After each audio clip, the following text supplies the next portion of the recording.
नमस्कार बीओलो मित्रांनो, आज आपण बीओलो ॲपमध्ये H2H सर्वेमध्ये ॲब्सेंट, शिफ्ट आणि डेथची मार्किंग केली होती।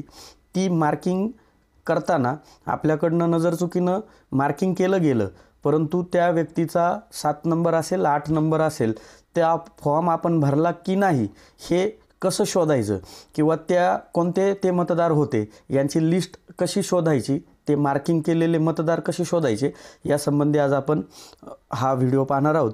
तर सर्वप्रथम प्ले स्टोअरवरून आपण बीएलओ ॲप जे आत्ता सध्याचं लेटेस्ट अपडेट व्हर्जन असेल, सध्याचं जे लेटेस्ट ॲपचं व्हर्जन आहे ते 6.6 असं आहे।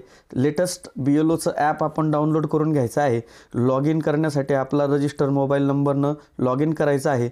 रिक्वेस्ट OTPला क्लिक करायचं आहे। आलेला OTP या ठिकाणी भरून घ्यायचा आहे।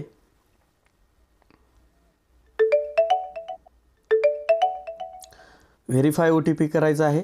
आपला पार्ट नंबर निवडायचा आहे। त्यानंतर सबमिट करायचं आहे। लँग्वेज सबमिट करायची आहे। डिव्हाइस कंपॅटिबिलिटी रिपोर्टला सबमिट करायचं आहे। अशा पद्धतीने आपल्याला आपल्या बीएलओ ॲपचा डॅशबोर्ड दिसेल। या डॅशबोर्डवर गेल्यानंतर सर्वप्रथम इकडं इलेक्शन कमिशन ऑफ इंडियाचा जो लोगो दिसतो, या लोगोच्या शेजारी 3 आडव्या रेषा आहेत, यांना क्लिक करायचं आहे। क्लिक केल्यानंतर आपल्याला या ठिकाणी इलेक्टर डाटा सिंक असे ऑप्शन दिसेल। या ऑप्शनला आपल्याला क्लिक करायचं आहे आणि या ठिकाणी ऑनलाईन आणि ऑफलाईन असे 2 ऑप्शन या ठिकाणी आपल्याला दिसतात। तर ऑफलाईनला क्लिक केल्यानंतर तो जो ऑफलाईनचा जो रंग आहे तो ब्ल्यू झालेला आपल्याला दिसतो। त्यानंतर या ठिकाणी टोटल इलेक्टर डाटा याला सिंक करायचा आहे। सिंक केल्यानंतर आपल्याला एक मिनिटाच्या आतमध्ये तो डाटा सिंक झालेला दिसेल। सिंक केल्यानंतर आपल्याला टोटल इलेक्टर डाटा याचा काउंट डिस्प्ले होतो, म्हणजे मतदारांची संख्या आपल्याला या ठिकाणी दिसते। त्यानंतर टोटल व्हेरीफाईड इलेक्टर्स याला सुद्धा सिंक करायचं आहे। अर्ध्या मिनिटामध्ये किंवा 1 मिनिटामध्ये हा डाटा टोटल सिंक होऊन जातो। सिंक झाल्यानंतर या ठिकाणी आपल्याला टोटल व्हेरीफाईड इलेक्टर डाटा त्याचा सुद्धा काउंट या ठिकाणी आपल्याला डिस्प्ले होतो। त्यानंतर खाली H2H सर्वे स्टेटस असं दिसतं, या बटनाला सुद्धा सिंक नाव करायचं आहे आणि तो डाटा देखील सिंक होणार आहे।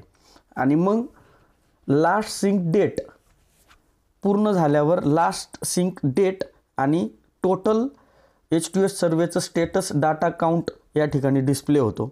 आता या ठिकाणी डिस्प्ले केल्यानंतर आता हा डाटा आपल्याला आयोगाकडनं उपलब्ध करून दिलेला आहे। यानंतर असा डाटा आपल्याला पुन्हा उपलब्ध करून दिला जाणार नाही।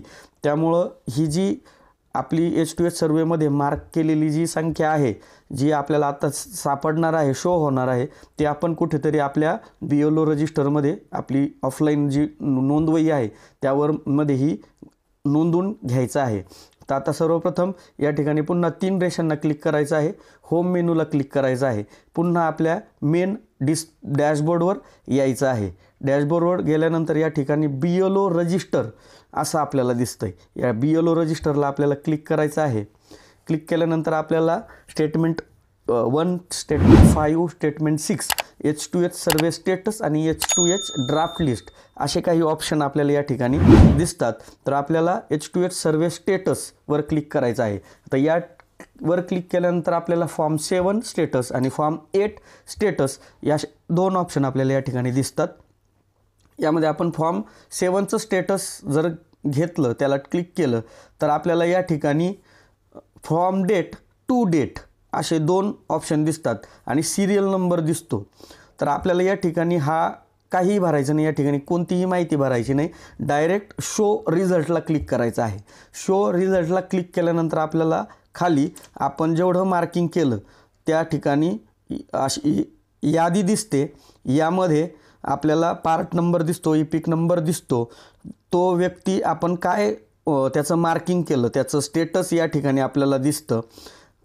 त्यानंतर त्याचा फॉर्म 7 रिसीव झाला आहे की नाही झाला आहे हे सुद्धा आपल्याला या ठिकाणी दिसतं. ज्या ठिकाणी आपण रिसीव केला आहे त्या ठिकाणी आपल्याला ग्रीनमध्ये यस दिसतं आणि ज्या ठिकाणी आपल्याला रिसीव झाला नाही त्या ठिकाणी आपल्याला रेडमध्ये नो असं मार्किंग केलेलं दिसतं. मग आता आपल्याला करायचं काय आहे, या ठिकाणी ज्या व्यक्तीचं आपल्याला फॉर्म 7 असेल त्याचं मार्किंग नो आहे याचं नाव आपल्याला लिहून घ्यायचं आहे आणि त्याची योग्य ती पडताळणी करून त्याचा फॉर्म 7 कलेक्ट करायचा आहे आणि त्यावर त्याची जी माहिती आहे ती माहिती योग्यरित्या भरायची आहे. तो एक्सपायर असेल, तो शिफ्ट असेल, तो ॲब्सेंट असेल, काय जे मार्किंग केलं त्यानुसार त्याची पुन्हा एकदा पडताळणी करायची आहे आणि त्याचा 7 नंबर भरून घ्यायचा आहे.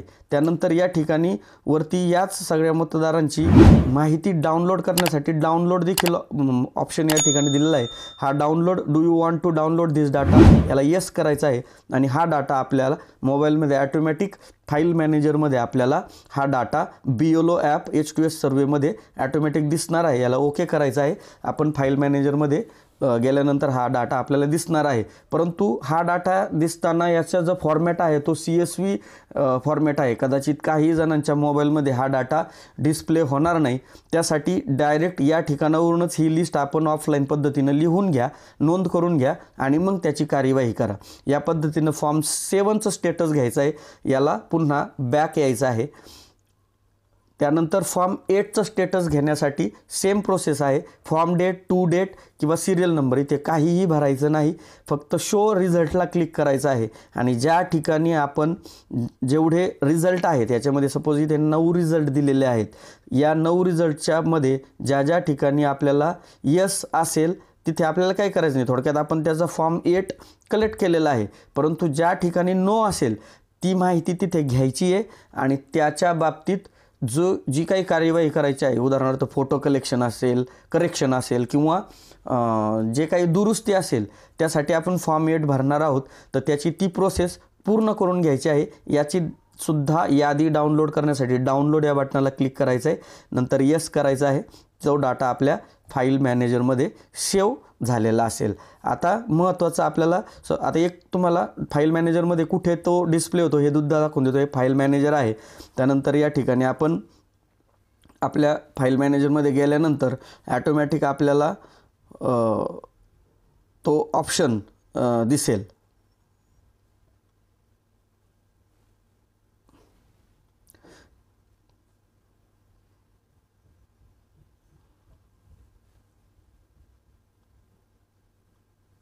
पहा या ठिकाणी फाईल मॅनेजरमध्ये गेल्यानंतर डाउनलोड्समध्ये आपण ते डाउनलोड केलं आहे. या ठिकाणी H2S सर्वेच्या 2 CSV फॉर्मॅटमध्ये फाईल दिसतात.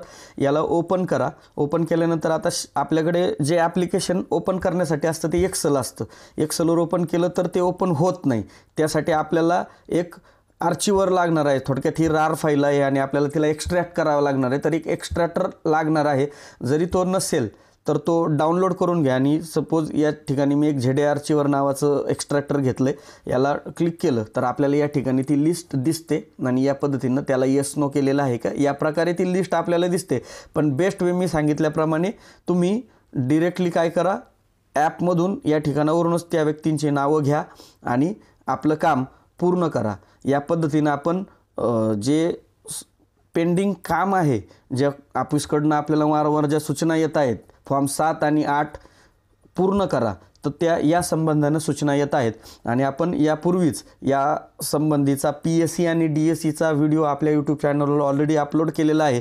PSC कसं व्हेरीफाय करायचं, त्यावर काय ॲक्शन घ्यायची या संबंधीचा व्हिडिओ आपण ऑलरेडी आपल्या यूट्यूबवर अपलोड केलेला आहे.